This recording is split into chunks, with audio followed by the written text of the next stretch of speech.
You refresh the page for the 9th time. The price was $380 a minute ago. Now it's $640. You didn't touch anything. The ticket did this on its own. Somewhere, a number you will never see just decided what your seat is worth tonight. And by the time you understand why, you'll have already paid it. Maybe you're not even flying anywhere. Maybe you're on your couch, jersey on, half a beer gone, screaming at a referee with 100 strangers in a comment section. That's the World Cup you grew up with. Every 4 years, the whole planet seems to exhale at once. One tournament, one ball, billions of people agreeing for 90 minutes that the only thing that matters is which flag is winning. Right now, in 16 cities across 3 countries, that's exactly what's happening. The biggest World Cup ever built. 48 nations, 104 matches. The most watched event human beings have ever organized for themselves. And somewhere in your group chat, someone's already complaining, not about the football, about the parking. Because here's what nobody tells you when you fall in love with this tournament as a kid. The closer you get to actually attending it, the more it feels less like a sporting event and more like a checkout line where the price changes depending on how badly you want what's in your cart. Your friend in New Jersey tells you the train to the stadium now costs 11 times what it cost last month. Same train, same seats, different math. Your cousin in Toronto mentions the city's bill for hosting 6 matches ballooned past $380 million, and Toronto is still covering nearly half of that itself. None of this was in the brochure. So you start paying attention to the numbers that don't add up. The bid that won this tournament back in 2018 promised the most expensive final ticket would cost at most $1,500. By this spring, the cheapest seat at that same final had already climbed past $5,000. And the pricing didn't even follow the old rules anymore. It moved up and down by the hour the way a flight or a hotel room does. Except there's no other flight, there's no other World Cup. There is exactly one seller, and it's the only show on Earth. 2 state attorneys general opened an investigation into how those prices were being set. Just 2 days before kickoff, reports surfaced that over 180,000 tickets still hadn't sold. And right before the opening match, prices quietly dropped, and the organization released 70% of the hotel rooms it had locked up months earlier. Funny how fast a once-in-a-lifetime event finds room to get cheaper the moment nobody's buying. Have you tried to get tickets to anything this organization runs? Tell us what you paid and what your city footed the bill for. Because somewhere, somebody always does. Here's where it gets stranger. The matches are played in stadiums owned by cities and taxpayers. The security is paid for by cities and taxpayers. In the US alone, $625 million federal dollars went straight into police overtime, drone defense, and emergency response for 11 host cities: Toronto, Vancouver, Houston, Kansas City, Seattle, all of them covering security, transit, and infrastructure bills that city after city landed far above what voters were originally told.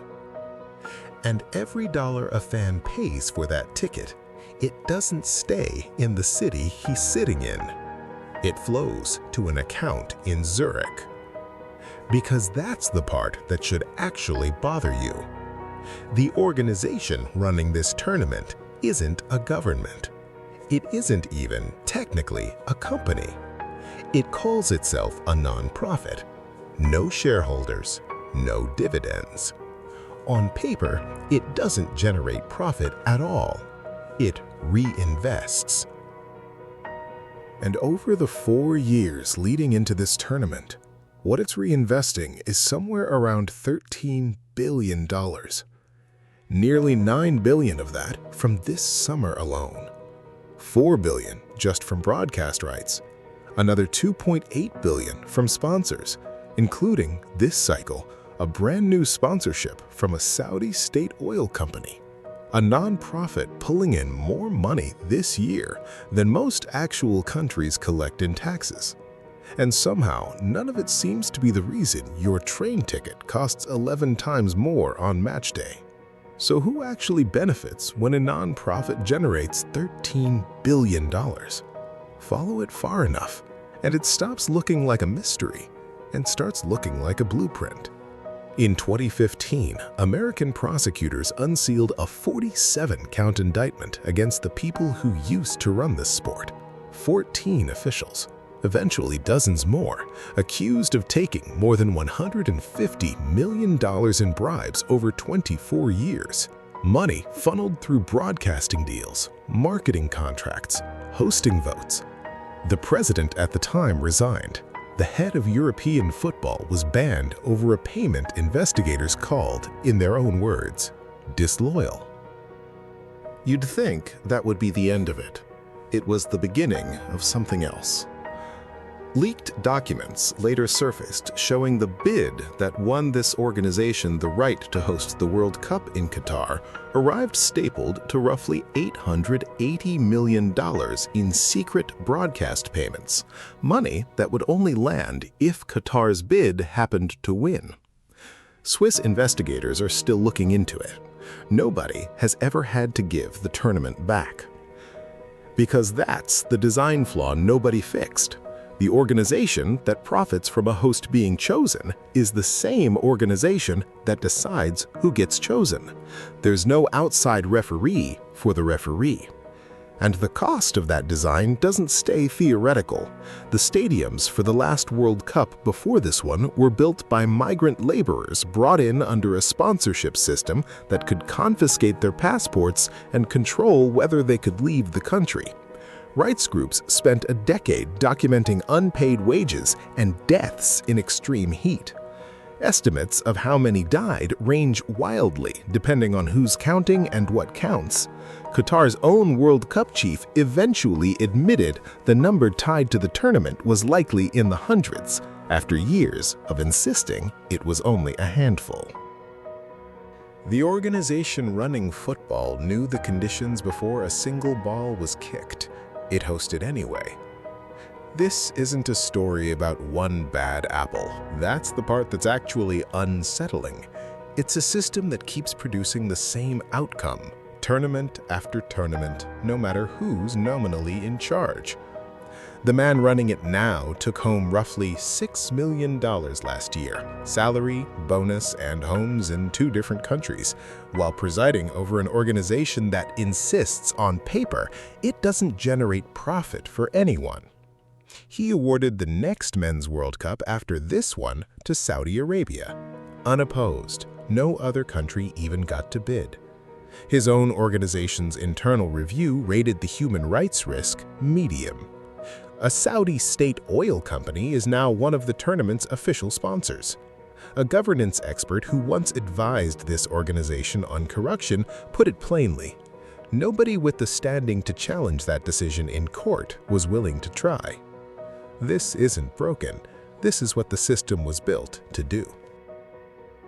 Strip away the flags, the anthem, the slow-motion replays, and what's left is one company that owns the only product of its kind on the planet and prices it accordingly.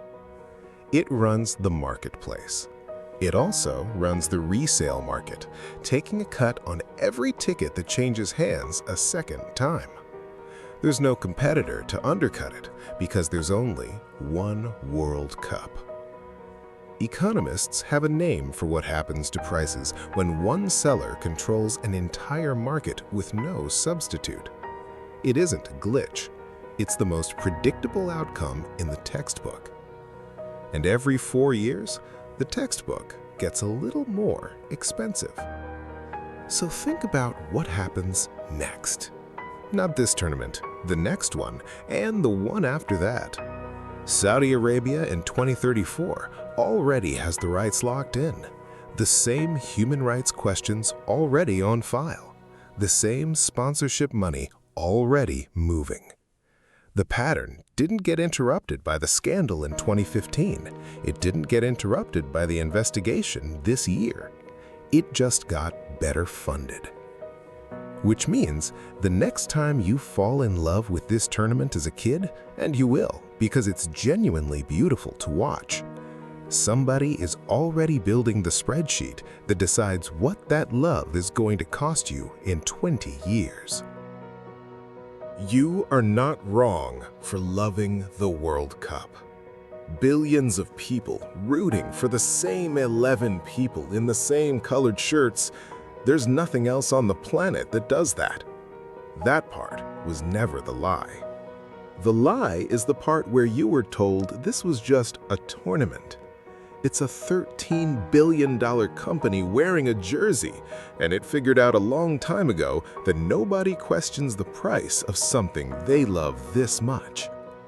So look back at that ticket page, the one that jumped from $380 to $640 while you were still typing in your card number. That wasn't a glitch, and it wasn't bad luck.